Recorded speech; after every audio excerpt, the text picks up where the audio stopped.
La biopsie du foie.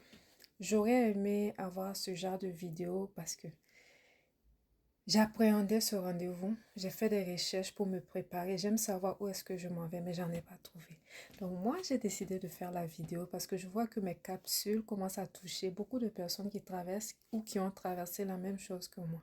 Aujourd'hui, on parle de biopsie du foie.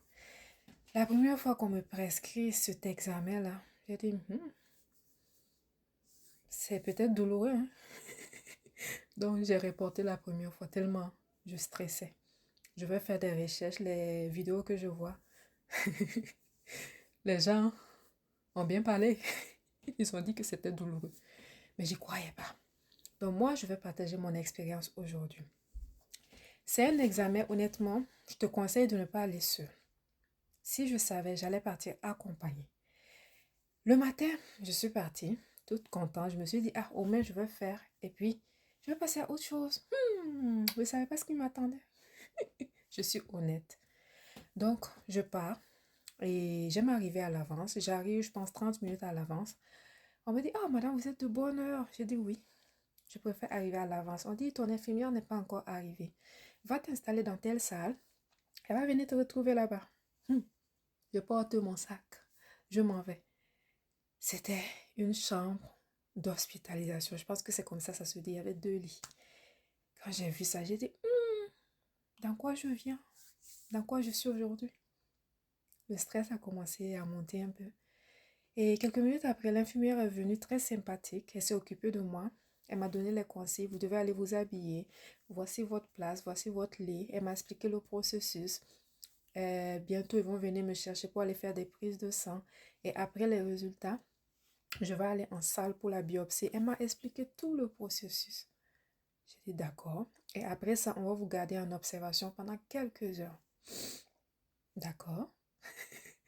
Je reste là, je commence à manipuler mon téléphone et puis tout, à un moment donné, j'ai dit waouh, c'est quelque chose de sérieux, hein? J'ai commencé à stresser, à me mettre des scénarios dans la tête. Et j'ai appelé 2 personnes. Je les ai dit, priez pour moi. C'est là que j'ai vu l'ampleur de la situation. Je suis arrivée à 7h30. Vers les 10h, on m'a dit de monter à un étage plus haut pour aller faire la biopsie. Et on m'avait mis des perfusions. Donc, bon, jusqu'à là, ça allait quand même malgré le stress. J'ai marché moi-même. Et si j'étais accompagnée, c'est cette personne qui allait m'aider. Donc, je vous conseille d'être accompagné. Cherchez une personne qui sera là avec vous. Ça va vous aider. J'aurais aimé la voir, donc je partage mon témoignage. Donc, je monte seule dans la salle et en haut pour aller là où on fait la biopsie. J'y vais, je présente ma carte. On me montre où aller m'installer et j'attends. J'attends, j'attends. Quand mon tour arrive, on m'appelle, je rentre dans la salle, le médecin m'explique. Et la salle là même. Heureusement qu'il y avait une infirmière qui est tellement qui était comme un ange. Donc, on commence à faire la biopsie. On m'explique, on anesthésie la place, comme si tu étais dans une salle vraiment pour une chirurgie et tout. On fait et là, on stérilise, voilà, on nettoie bien, on désinfecte. On met un drap, un truc là, les outils. Et là, elle m'explique que c'est important que je reste tranquille. Maman, la douleur.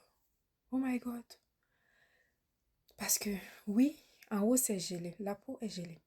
Mais tu sens l'aiguille rentrer jusqu'au foie. J'ai arrêté ma respiration, je tremblais, à un moment donné, je bougeais trop. Et elle avait besoin d'être concentrée. Donc, ça l'aidait pas. Après même, j'étais un peu triste parce que je me disais, j'aurais pu rester tranquille. Mais la douleur.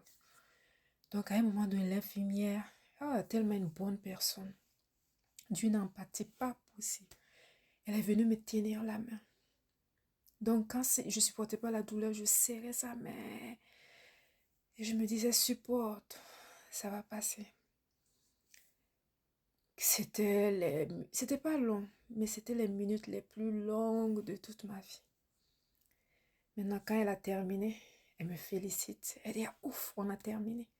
On va envoyer l'échantillon au laboratoire. Dans 2 semaines, vous allez avoir votre résultat. Mais moi, à cause de la douleur, j'étais en larmes. je pleurais. Donc, quand ils le font, tu ne peux pas marcher. On te garde sur la civière. Il y a un brancard, quoi? Un personnel qui vient te chercher, te pousser, aller te mettre. Tu ne bouges pas. Parce que tu peux avoir une hémorragie, comme maman m'a expliqué. Donc, tout le long, je pleurais. Les gens me regardaient. Est-ce que moi, je regardais quelqu'un? Non. Je pleurais à cause de la douleur. Parce que on m'a amené dans la salle. On m'a installé sur mon lit. Et là, j'avais la perfusion. Maintenant, ils avaient mis le truc pour le cœur. Donc, tellement j'étais stressée, je pleurais, j'étais dans tous mes états. Le cœur, c'était très élevé, les battements. Et même, ils étaient inquiets. Jusqu'à qu'ils sont venus à plusieurs pour me demander, mais qu'est-ce qui se passe? Calmez-vous. Parce que si ça ne va pas, on va devoir vous garder. C'était haut, dans les 100 et plus de 130, 140, je pense.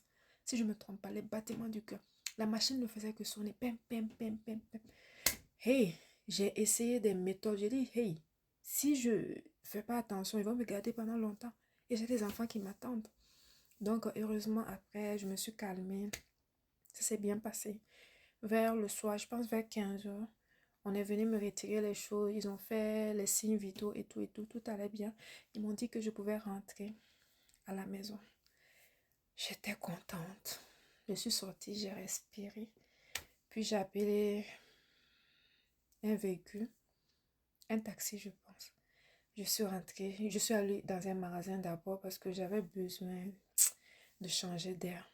Après, je suis rentrée à la maison. Je me suis reposée pendant 2 jours avant de reprendre mes activités.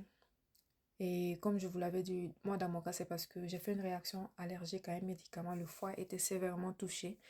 Ils voulaient voir déjà avec la biopsie jusqu'à quel point c'était touché et déjà s'il n'y avait pas d'autres choses dans le foie qui ont provoqué. Et Dieu merci, 2 mois après, ils m'ont appelé, tout allait bien. J'étais contente. J'ai pu reprendre mes activités en octobre, au mois d'octobre 2025. Donc, c'était mon expérience. J'avais dit que j'allais parler de la biopsie du foie. Parce que, premièrement, j'aime savoir où est-ce que je m'en vais. Donc, j'ai cherché des vidéos, je n'en ai pas trouvé. Donc, je me suis dit, ça va aider peut-être d'autres personnes. Donc, pour résumer, qu'est-ce que je vais vous conseiller?